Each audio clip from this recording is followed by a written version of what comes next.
శతమానం భవతి.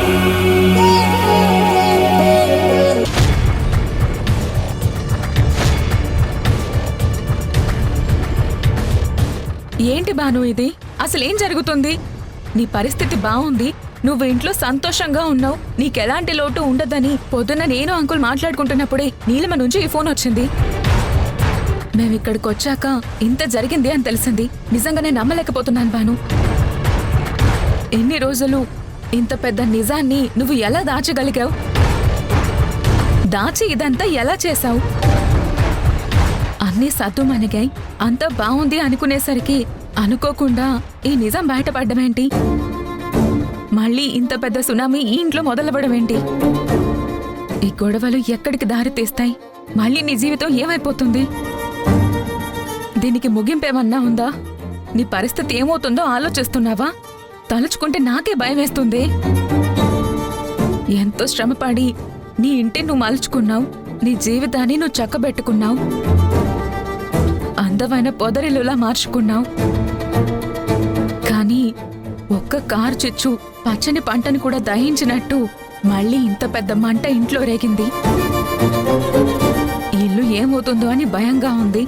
మరీ ముఖ్యంగా నీ పరిస్థితి తలుచుకుంటే నాకు చాలా బాధగా ఉంది భాను. నీకేం అనిపించడం లేదా? లేదే, అన్ని సమస్యలు సర్దుకుంటాయని ఇప్పటికీ నా మనసు నాకు చెప్తోంది. ఈ సమస్యలను అధిగమించగలనన్న నమ్మకం నాకుంది. నా ఇంటిని మళ్ళీ నేను చక్కదిద్దుకోగలనని బలంగా నేను నమ్ముతున్నాను. నమ్మకం వేరు, నిజం వేరు భాను. నీ నమ్మకం నువ్వు నిలబెట్టుకోగలను అనుకోవచ్చు, కానీ నిజం చూస్తుంటే ఆ పరిస్థితి కనిపించడం లేదు. ఆంటీని చూస్తుంటే ఆవిడ నిన్ను క్షమిస్తారు అనిపించడం లేదు. మరి ఎలా? ఏ ఆడపిల్లైనా పెళ్ళైన తర్వాత కోటి ఆశలతో భర్త చేపట్టుకుని అత్తవారింట్లో కుడికాలు పెడుతుంది. ఆ ఇంటిని స్వర్గంగా మలుచుకోవాలనుకుంటుంది. తన భర్త నీడలో ఆనందంగా మెలగాలనుకుంటుంది. కానీ విడాకుల కాగితాలతో నేను ఇంట్లో అడుగుపెట్టాను. కాళ్ల పారా నారకముందే ఈ ఇల్లు నన్ను పంపించేస్తుందని చెప్పిన తర్వాత ఈ ఇంట్లోకి వచ్చాను. కానీ ఎప్పుడైనా అలా జరిగిందా? ఎన్ని సమస్యలు ఎదురైనా తాలిబంధం ఎంత గొప్పదో అర్థమైంది కదా. ఆ 3 ముళ్ళకి ఉన్న బలమేంటో తెలిసింది కదా. ఈ ఇంటి నుంచి నేను బయటికి రాలేదు, వాళ్ళు నన్ను పంపించలేదు. ఏ మనుషులైతే నన్ను బయటకు పంపిస్తానన్నారో అదే మనుషులు నన్ను అభిమానించారు. ఏ వ్యక్తి అయితే నా మీద అభిమానం లేదని చెప్పారో ఆయన ఈరోజు నాకు తోడుగా ఉన్నారు. నన్ను ప్రాణంగా చూసుకుంటున్నారు. నేను లేకుండా ఒక్క క్షణం కూడా ఉండలేను అంటున్నారు. అది బంధానికున్న బలం, ప్రేమకున్న గొప్పతనం. అది మన అనుకుని నమ్మి చేసే ప్రయత్నానికి విజయం తప్పకుండా ఉంటుంది. ఇప్పుడు కూడా నేను అదే నమ్ముతున్నాను. ఆ రోజు చేసింది తప్పు అని, అదంతా చేసింది అన్నయ్య అని అత్తయ్య అనుకుంటున్నారు. అన్నయ్య తన కళ్ళ ముందు కనిపించకపోవడంతో తప్పు చేశాడు కాబట్టే ఎప్పటికీ కంటి ముందుకు రాలేదని నిర్ణయానికి వచ్చారు. కానీ అనుకోకుండా జరిగిన దానికి అన్నయ్య కూడా భయపడి అందరికీ దూరమయ్యాడు. తర్వాత తన ఉనికి కూడా తెలియకుండా కోనేర కృష్ణప్రసాద్ గారి దగ్గర పెరిగాడు. నాకు కూడా అనుకోకుండా తనే మా అన్నయ్య అని తెలిసింది. అప్పటికే అన్నయ్య చాందిని ప్రేమలో ఉన్నాడు. కాబట్టి నేను ఒక నిర్ణయానికి వచ్చాను. ఏ వ్యక్తి వల్లైతే ఈ ఇంటికి నష్టం జరిగిందో అదే వ్యక్తిని ఈ ఇంటికి అల్లుణ్ణి చేసి పెద్ద కొడుకు స్థానాన్ని ఇవ్వాలి అనుకున్నాను. నేను అదే చేశాను. అన్నయ్య కూడా అలాగే ఉన్నాడు. కానీ ఈ నిజం ఇలా బయటకు వస్తుందని నేనెప్పుడూ ఊహించలేకపోయాను. ఊహించాలి భాను. నీ నీడని కూడా అనుమానించేలా చేయడానికి ఆ నీలిమ ఇంట్లోనే ఉంది కదా. అనుక్షణం నిన్ను ఇంట్లో ఇబ్బంది పెట్టడానికి ఆ డేగ కళ్ళతో చూస్తోంది కదా. అలాంటి మనుషున్న చోట నువ్వు ఎంత జాగ్రత్తగా ఉండాలి. అయినా మీ ఇద్దరికి తప్ప వేరే ఎవరికి తెలియని నిజం ఆ నీలిమకెలా తెలిసింది? ఇంత తెలివిగా ఆలోచించే నువ్వు అంత తెలివి తక్కువగా ఎలా ఇరుక్కున్నావు? అదే రాము విధిరాత. దాన్నెవరూ తప్పించలేరనేది ఈరోజు నాకు అర్థమైంది. ఒకరోజు నేను అన్నయ్య మాట్లాడుకుంటున్నప్పుడు నీలిమ చూసింది, వీడియో తీసింది. అప్పటినుంచి మమ్మల్ని బెదిరించే ప్రయత్నం కూడా చేసింది. కానీ నేను అన్నయ్య చాలా తెలివిగా దాని ప్రయత్నాన్ని తిప్పికొట్టాం. నిజం చెప్తానని బెదిరిస్తే, నిజం ఎప్పుడో తెలిసిన నిజాన్ని ఇప్పుడు చెప్తే నిన్నే తప్పు పడతారు అని చాలా తెలివిగా దాన్ని భయపడ్డాం. ఆ క్షణం అది భయపడింది, నిజం చెప్పకుండా ఆగిపోయింది. కానీ అది అక్కడితో వదిలేయలేదు. అవకాశం కోసం ఎదురు చూసింది. అన్నయ్యకి యాక్సిడెంట్ జరిగినప్పుడు నేను అన్నయ్య పేరు మీద గుళ్ళో పూజ చేశాను. దాన్ని అవకాశంగా తీసుకొని ఆ రోజు అత్తయ్యకి నిజం చెప్పించాలని ఆ నీలిమ ప్రయత్నం చేసింది. కానీ అక్కడికి అనుకోకుండా ఆయన వచ్చారు. ఆయనకు తెలిసింది ఆ క్షణమే. ఆయనకు కూడా పట్టరానంత కోపం వచ్చింది. కానీ నేను అన్నయ్య మాట్లాడిన మాటలు చూసి మేం చేసింది మంచి పనని నా భర్త అర్థం చేసుకున్నారు. అత్తయ్యతో కూడా ఈ నిజం చెప్పొద్దని నీలిమ దగ్గర మాట కూడా తీసుకున్నారు. కానీ ఆ నీలిమ చాలా తెలివిగా నేను మన ఇంటికి వచ్చినప్పుడు ఆయనతో మాట్లాడి ఆయన్ని రెచ్చగొట్టి అత్తయ్యకి చెప్పేలా చేసింది. ఇంత పెద్ద గొడవకి కారుకురాలైంది. అది గోతికాడ నక్క లాంటిదే. ఎప్పుడూ ఇంకొకరిని పీకు తినాలని చూస్తుంది. ఈ కుటుంబానికి పట్టిన శని లాంటిది. అది ఇంట్లో ఉన్నంత వరకు ఈ ఇల్లు ప్రశాంతంగా ఎలా ఉంటుంది? ఈ నిజం చెప్పినందుకు దాని పళ్ళు రాలగొట్టి బయటికి పంపించాలి. దాన్ని కొట్టడం 10 నిమిషాల పనే. కానీ దాన్ని కూడా తనకు అనుకూలంగా మార్చుకొని నేను మంచి చేయాలనుకుంటే భాను నాకు చెడు చేస్తుందని అందరినీ నమ్మిస్తుంది. అందుకే దాన్ని ఇప్పుడు నేనేం అనదలుచుకోలేదు. కానీ ఇంత జరిగినా నాకున్న ధైర్యం ఏంటో తెలుసా? ఆయన నా పక్కనున్నారు. నా భర్త నాకు తోడుగా ఉన్నారు. నా బలం ఆయనే. ఆయన నాతో ఉన్నంత వరకు నేను దేన్నైనా జయించగలనన్న నమ్మకం నాకుంది. నేను చేసింది తప్పు కాదని ఆయన నమ్మినప్పుడు నేనెవరికి భయపడాల్సిన అవసరం లేదు. ఇక అత్తయ్య కోపం అంటావా? ఆవిడకి ఈ క్షణం కోపం ఉండొచ్చు. కానీ తప్పకుండా అత్తయ్య ఆలోచించేలా నేను చేస్తాను. ఆవిడకి నేను నచ్చజెప్తాను. అప్పుడు జరిగిపోయిన పొరపాటుని సరిదిద్దామని అత్తయ్య అర్థం చేసుకునేలా మాట్లాడతాను. ఆవిడ మనసును నేను మారుస్తాను. మళ్ళీ ఇంటిని సాధారణ పరిస్థితికి తీసుకురాగలనని నా నమ్మకం. అన్నయ్యని అత్తయ్య క్షమించేలా చేసేంత వరకు నేను నిద్రపోను. దీనికోసం ఎంత దూరమైనా వెళ్తాను. కానీ నా కుటుంబంలో కలహాలు మాత్రం రానివ్వను. ఈ కుటుంబాన్ని బాధల్లో ఉండనివ్వను. అందరూ సంతోషంగా ఉండేలాగా నేను మలుచుకుంటాను. దానికోసం నేను ఎంతైనా శ్రమిస్తాను. నా భర్త నాకు అండగా ఉన్నారు. ఆయన నాతో కలిసి నడుస్తానని మాటిచ్చారు. ఇంకా నేను ఆ నీలిమకెందుకు భయపడాలి? అత్తయ్య బాధ తగ్గేంత వరకు నేను కొంచెం ఓపికగా ఉంటాను. తర్వాత ఆవిడతో ఎలా మాట్లాడాలో నాకు తెలుసు. ఈ సమస్యను ఎలా పరిష్కరించాలో కూడా నాకు తెలుసు. నీ నమ్మకం నిజం అవ్వాలని కోరుకుంటున్నాను. మళ్ళీ మీ కుటుంబం బాగుండాలని నీ స్నేహితురాలిగా మనసారా ఆశిస్తున్నాను.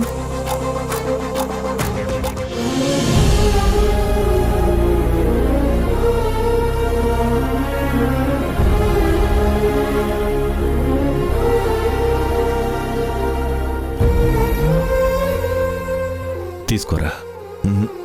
వద్దురా. ఇప్పుడు మన బాధను తగ్గించే ఏకైక ఔషధం ఇదే. ఏం జరుగుతుందో తెలియనప్పుడు, ఏం చేయాలో తెలియనప్పుడు మనసు పరిపరి విధాలుగా పోతుందిరా. అది మరింత బాధను పెంచుతుందిరా. ఆ బాధను మర్చిపోవాలంటే ఇదిగో ఇదొక్కటే ముందురా. తాగు. ఎన్ని కష్టాలొచ్చినా మన స్నేహం విడిపోలేదు. ఎన్ని సమస్యలొచ్చినా మనం దూరం అవ్వలేదు. మనస్పర్ధలొచ్చాయి, గొడవలొచ్చాయి. కొన్నాళ్ళు మన మధ్య ఎడబాటు కూడా వచ్చింది. కానీ మళ్ళీ మనం కలిసాము, అంతా బావుంది అనుకునే సమయంలో ఇలా జరిగింది. ఇప్పుడిది ఎలాంటి పరిస్థితులకి దారితీస్తుందోనని నాకు చాలా భయంగా ఉందిరా. పార్తు ఏ శివ అని తెలిసినందుకు ఆనందించాలో, తన వల్లే ఇలా అయినందుకు బాధపడాలో అర్థం కావట్లేదురా. ఎప్పుడో తప్పిపోయిన కొడుకు నా కళ్ళ ముందే ఉన్నాడు, బావున్నాడు అని తెలిసినప్పుడు మనసులో కొంత ఆనందం కలుగుతుంది. కానీ అదే క్షణంలో నా చెల్లెలు బాధపడుతోందని తెలిసినప్పుడు ఆ బాధ నన్ను మరింత బాధ పెడుతోందిరా. భాను కూడా ఏమీ మాట్లాడలేకపోతుంది. భానుని చూస్తున్నా కూడా నాకు బాధగానే ఉంది. ఈ ఇంటి పరిస్థితి ఎలా మారుతుందో ఏంటో నాకు అర్థం కావట్లేదురా. సరే, నేను ఒకటి అడుగుతాను. అందరి సంగతి అలా ఉంచు, శివని నువ్వు క్షమించగలవా? క్షమించకుండా ఏం చేయమంటావురా? పగను పెంచుకోమంటావా? పగను పెంచుకోవడానికి తను శత్రువు కాదురా, తను నా ఇంటి అల్లుడు, నా కూతురి భర్త. చాందిని పెళ్ళయ్యాక తను బాధపడిన సందర్భం ఏమీ లేదురా. ఒక మంచి అబ్బాయిని ప్రేమించింది. ఒక మంచి వ్యక్తి నా జీవితంలోకి వచ్చాడు డాడీ, ఒక మంచి మనిషిని నేను భర్తగా పొందాను డాడీ అని నా కూతురు ఎంతో మురిసిపోయిందిరా. అంటే పార్దు తనని ఎంత బాగా చూసుకుంటే చాందిని అంత హ్యాపీగా ఉంటుందిరా. అలాంటి వ్యక్తి మీద పగని ఎలా పెంచుకోమంటావురా? ఎప్పుడో 25 ఏళ్ల క్రితం జరిగింది అది. పగతో చేసింది కాదు, పొరపాఠం జరిగిందని నాకు తెలుసు. అందుకే పార్దు విషయంలో నాకేం కోపం లేదు. అలా అని నేను బయటికి చెప్పుకోలేనురా. ఎందుకో తెలుసా? నీ చెల్లెలు ఊర్మిళే నా జీవితంరా. తన కంట కన్నీళ్ళొస్తే నేను తట్టుకోలేనురా. తన విషయంలోనే కదరా ప్రాణ స్నేహితుడైన నిన్ను కూడా నేను దూరం చేసుకున్నాను. అదంతా నీ మీద మోపే నింద అని తెలిసే మళ్ళీ నేను నిన్ను క్షమించమని అడిగాను కదరా. ఊర్మిళ అంటే నాకంత ఇష్టం రా వాసు. అలాంటి నా ఊర్మిళ ఈరోజు బాధపడుతోందిరా. తల్లి మనసు కదా, నేను తీసుకున్నంత తేలిగ్గా తను తీసుకోలేకపోతోందిరా. అంటే నీకే బాధ లేదంటావా? ఎందుకుండదురా? నీకో సంగతి తెలుసా? ఆడవాళ్లకు బాధనిపిస్తే అందరి ముందు ఏడ్చేస్తారు, కన్నీళ్లు కారుస్తారు, కోపంతో తిట్టేస్తారా. ఆ ఏడుపులోనే వాళ్ల బాధ కొంతవరకు తగ్గుతుంది. కాని మగవాడు బాధని బయటికి చెప్పుకోలేడురా. ఏడ్చాడనుకో, అరే వీడు మగాడయ్యుండి ఏడుస్తున్నాడు అంటారు. రేయ్, మనసనేది ఎవరికైనా ఒకటే కదా, బాధ అనేది ఎవరికైనా ఒకటే కదా. కాని మగవాడి కన్నీటికి విలువ లేదురా. అందుకే కన్నీళ్లతో బాధని బయటికి చెప్పలేం. ఇదిగో గుండెల్లోనే దాచుకోవాలి. శివ మీద నా కోపం లేదు అన్నాను, కానీ రాము దూరమైన బాధ నాకెందుకుండదు చెప్పు. కాని తండ్రిగా నేను నా మనసుకు కొంత ధైర్యాన్ని చెప్పుకోగలను. కానీ తల్లి మనసు అలా ఉండదు కదరా. నవమాసాలు మోసి తన ప్రాణానికి తెగించి బిడ్డకు జన్మనిస్తుంది. ఆ పిల్లల చేతుల్లోనే తను కన్నుముయ్యాలి అనుకుంటుందిరా. కాని అదే తల్లి చేతిలో పిల్లలు కాలం చేస్తే ఆ తల్లి మనసు తట్టుకోలేదురా. ఆ బాధని ఎవ్వరం తీర్చలేం. అమ్మ అనే పదం వెనకాల ఎంత ఆప్యాయత ఉంటుందో అది అనుభవించిన వాళ్ళకే తెలుస్తుందిరా. అమ్మ ప్రేముందే అనంతమైనదిరా. సృష్టిలో దానికన్నా సరిసమానమయ్యేది మరొకటి ఇంకోటి లేదురా. లేదు. అది ప్రతి బిడ్డ పొందుతాడు. కానీ బిడ్డ దూరమైన బాధ కొంతమంది తల్లులకే ఇలా శాపంగా మారుతుంది. ఆ శాపం నా ఊర్మిళకు తగిలిందిరా. ఆ బాధను మరిచిపోమని నేను తనకు చెప్పలేను. తనను నేను కన్విన్స్ చేయలేను. ఇక ఈ సమస్యకు పరిష్కారం అదిగో ఆ దేవుడే చూపించాలరా. ఊర్మిళ మనసు మార్చడానికి ఆ భగవంతుడే ప్రయత్నం చెయ్యాలరా. మళ్ళీ నా ఇల్లు ఆనందంగా ఉండాలని మాత్రమే నేను కోరుకోగలనురా వాసు. చూడు, చెల్లెమ్మ మంచి మనసు, తన మీద నీకున్న ప్రేమ, ఈ రెండు మళ్ళీ ఈ ఇంటిని ఆనందంగా మారుస్తాయిరా. ఖచ్చితంగా అన్ని చక్కపడతాయి. తీసుకురా.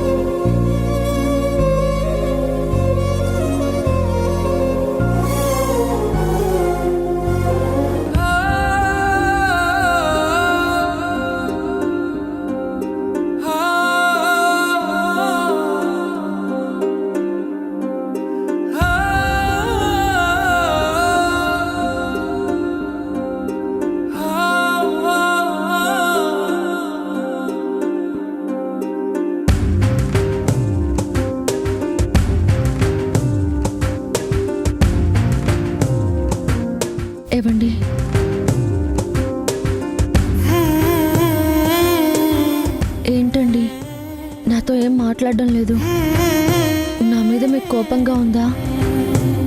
ఇప్పుడు నీ మీద కోపడి ప్రయోజనమే ఉంది భాను.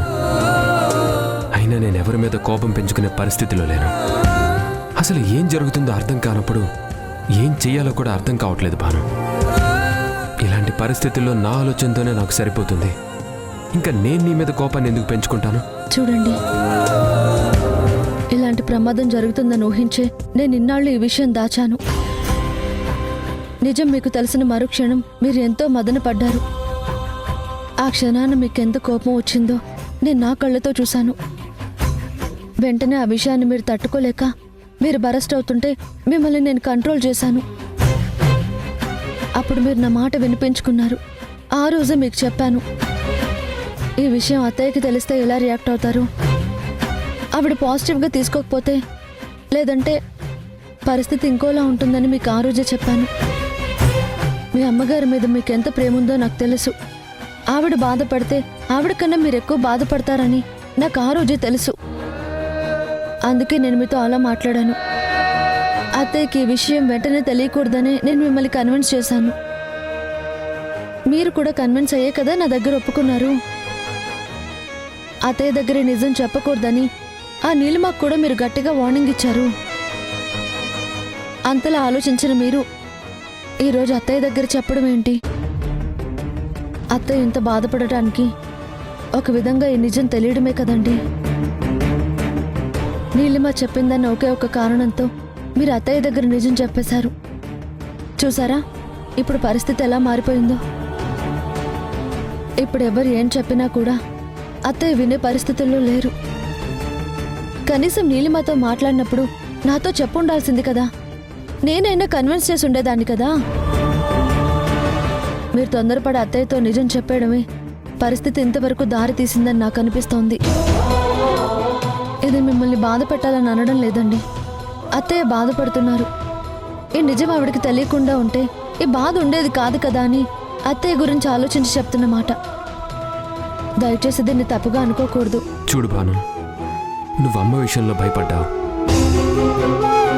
ఆవిడకి నిజం తెలిస్తే ఏమవుతుందనే కంగారులో నువ్వు నిజాన్ని దాచాలనుకున్నావు. కానీ నేను అమ్మకు అబద్ధం చెప్తానని ఎలా అనుకున్నావు? ఈ నిజం ఏదో ఒకరోజు తెలిసాక అమ్మ బాధపడకుండా ఉండడానికే ఆవిడని బాగా ప్రిపేర్ చేసి అర్థం చేసుకునేలా చెప్పాలనుకున్నాను. అలా చెప్పకుండా ఈ నిజాన్ని నా మనసులోనే దాచుకొనుంటే అమ్మను చూసిన ప్రతిసారి నేను అమ్మను మోసం చేస్తున్నానేమో అనే నాకే తెలియకుండా ఒక గిల్టీ ఫీలింగ్ నాకు కలుగుతుంది. అలా నేను బ్రతకలేక అమ్మని మోసం చేయలేకపోతున్నాను. అంటే ఏంటండి మీరనేది? అత్తయ్యని నేను మోసం చేశానంటున్నారా? ఈ నిజాన్ని దాచి నేను తప్పు చేశానంటున్నారా? అసలు నేను ఎందుకు దాచానో మీకు అంతలా అర్థమయ్యేలా చెప్పాను కదా. అయినా దీన్ని మీరు మోసమని ఎలా మాట్లాడుతున్నారు? నేను మోసం చేశాను అనటం లేదు భాను. నిజాన్ని దాయటం తప్పు అంటున్నాను. ఈరోజు కాకపోతే ఏ రోజైనా నిజం తెలుస్తుంది. ఇన్నేళ్ళు నువ్వు దాచావు, ఇప్పుడు నాకు తెలియలేదా? అలా అమ్మకు తెలిసిన మరుక్షణం నేను అమ్మకి చెప్పనందుకు తను ఎంత బాధపడుతుందో నువ్వుని నా పరిస్థితిలో ఆలోచించు భాను. అప్పుడు నేను అమ్మకి ఎందుకు నిజం చెప్పానో నీకు అర్థమవుతుంది. అమ్మ గురించి ఆలోచించినా ఇంకా ఏ విషయం గురించి ఆలోచించినా సరే ఒక పెద్ద నిజాన్ని దాచడం మోసమే అవుతుంది కదా. దాన్ని నువ్వెందుకు తెలుసుకోలేకపోతున్నావు? అలా మాట్లాడుతున్నారేంటండి? 1000 అబద్ధాలు ఆడైనా ఒక పెళ్లి చేయమంటారు. ఎందుకు? పెళ్లి తర్వాత ఆ జంట సుఖంగా ఉంటుందని, వాళ్ళు కలకాలం బాగుంటారని. కానీ నేను ఇక్కడ ఏ అబద్ధం చెప్పలేదు. ఒక్క నిజాన్ని దాచి పెళ్లి చేశాను. ఒక మంచి జంటని కలిపాను. ఈ ఇంట్లో ఒక మంచి జరగాలని కోరుకున్నాను. బాధ పెట్టే నిజం కన్నా జరగబోయే మంచిని చూశానండి. అందరూ కలిసి ఉండాలని కోరుకున్నాను. మరీ ముఖ్యంగా అత్తయ్యకి ఇలాంటి పరిస్థితి రాకూడదని ఆ నిజాన్ని దాచాలని నేను ప్రయత్నించాను. అది మీరెందుకు అర్థం చేసుకోవట్లేదు? సమర్థించుకోవడానికి ఎన్నైనా ఉండొచ్చు భాను, కానీ నిజం ఎప్పటికైనా నిజమే కదా. అది చెప్పే తీరాలి కదా. అది ఎప్పుడు తెలిసినా బాధ ఇలాగే ఉంటుంది కదా. నాకు తెలుసు భాను, నీ వాక్చాతుర్యంతో కార్తీక్ ని కన్విన్స్ చేస్తావని. అందుకే నీకు అవకాశం నేను ఇవ్వను. కార్తీక్కి మంచి చేశావని చెప్తూనే ఉంటాను, కానీ ఆంటీ బాధపడుతున్న ప్రతిసారి నీ వల్ల ఇదంతా జరిగిందని కార్తీక్కి నీ మీద కోపం పెరిగేలా చేస్తాను. ఇంకా ప్రతి చిన్న విషయానికి కార్తీక్ నీతో గొడవ పడేలా చేస్తాను. అలా నిన్ను ఎంతగానో ప్రేమించే కార్తీక్ని నీకు దూరం చేస్తాను.